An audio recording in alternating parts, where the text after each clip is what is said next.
Hey everyone, in this video we're going to talk about how to take the derivative of e to the x.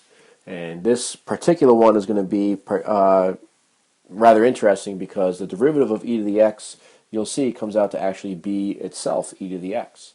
And the reason this works is because of the definition of a derivative. And so if we want to take the derivative of e to the x, remember that the derivative is really just equal to the limit as h approaches 0 of f of x plus h minus f of x, all of it divided by h. So in this case here, we're just going to do e raised to the x plus h minus e to the x, all this over h.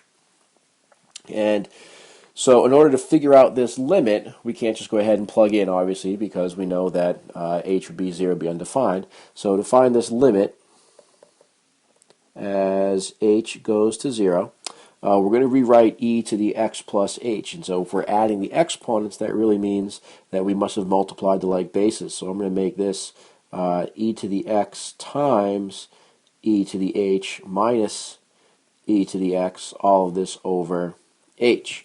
And if I factor out in e to the x, I now have the limit as h goes to 0 of e to the x times e to the h minus 1, all of this over h. And anytime we have a constant, like for example e to the x, we can simply just take that out of the limit. So we can rewrite this as e to the x times the limit as h goes to 0 of e to the h minus 1 over h. Okay, so now we have to take the limit of this piece right here. We have to evaluate what happens to this as it goes to 0. And so the easiest way is just to simply look at it on a calculator.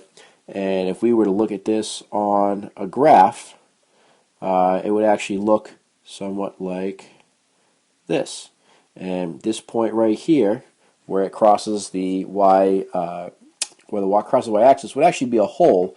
So right here we would actually end up with an opening right there. Sorry, my marker's a little bit off, but you can see that the limit exists because from the left side and from the right side, we're still approaching that same value.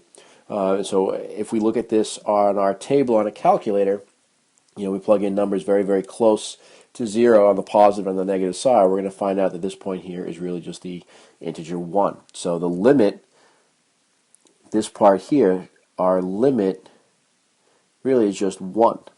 And so what we end up with is e to the x times 1, which is just e to the x. So this means then that our derivative with respect to x, so d dx of e to any function of x, which I'll call u, is going to equal e to the u du dx.